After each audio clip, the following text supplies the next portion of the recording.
So today's day 5 of 7 days of setting intention, and I've been sharing videos as the writing incubator is beginning in the secret Facebook group.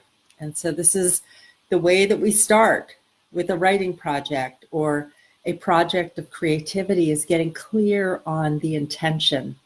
And one of the things that starts to happen, whether you're writing a book or another creativity project, is you start to get ideas. And they can come from passing people who are having a conversation, or it can come from a line in a film or in a book that you're reading. Just recently, I had this thing that started to happen where I was in my storage unit and I found this little beanie baby bunny named Georgia. And I had decided I was going to send Georgia to my granddaughter around the holidays in December. And then a friend of mine sent an email that said, the year 2019 is follow your rainbow. Well, it just happens that Georgia's tag says, follow your rainbow. So I decided to hold on to that. Now, I'll take you through a couple of things that happened. But first, I want to say the idea of setting intentions is that you have a structure of some sort where you can capture these ideas. I like to carry a little notebook in my purse with a pen. I've also used the Notes app on my phone to capture an idea.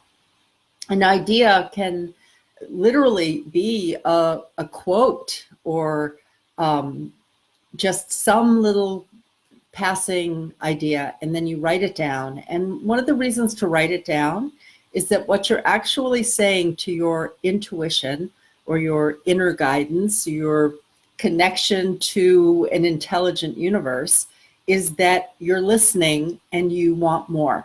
You want more information. So it's not about grasping or trying to figure it all out at this point. Setting intentions is creating structures for yourself so that you have a place to record these ideas as they come up. All right, so back to Georgia. I was going to send it to Lucille, who is 5 years old. And then when that email came from my friend, I thought, you know what? I think I'm just going to keep Georgia with me for a little bit longer. There was something intuitively that felt like wait, like this was saying wait.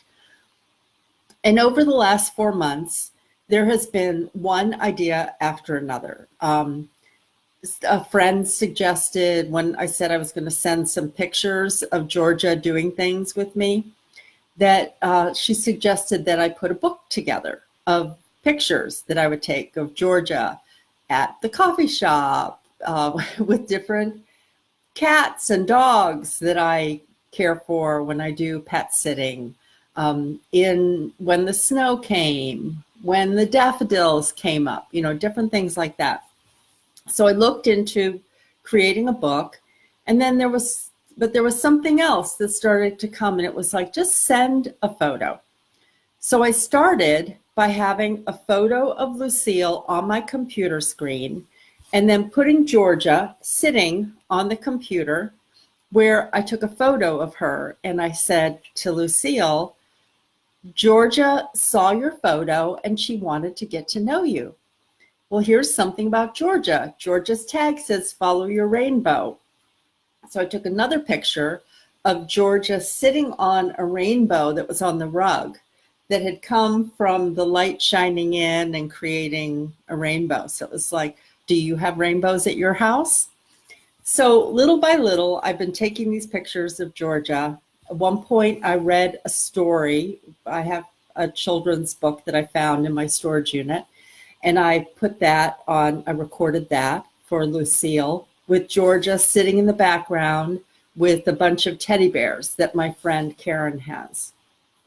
Now, this idea has just been building, where I know that there's going to be a point where I actually sent the book that I read to her with a little finger puppet. And then I'm going to send Georgia to her in time for Easter, because Lucille celebrates Easter.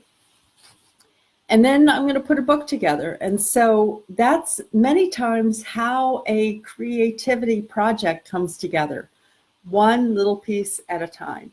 So just to get back to what this video is about today, while you're setting intention, set up a structure where you can start to record these ideas. Don't just keep it in your head.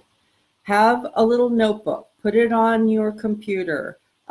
Many phones have voice memo type stuff where you can record something in the moment, but have a place where you capture them.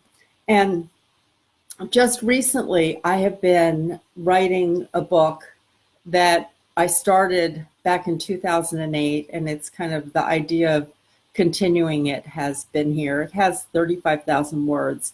I mean, that's a book in itself. That's like a 140-page book.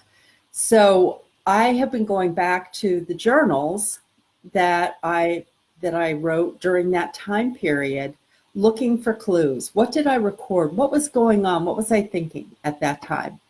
And how was this experience that I'm writing about, how was that shifting some things in my life?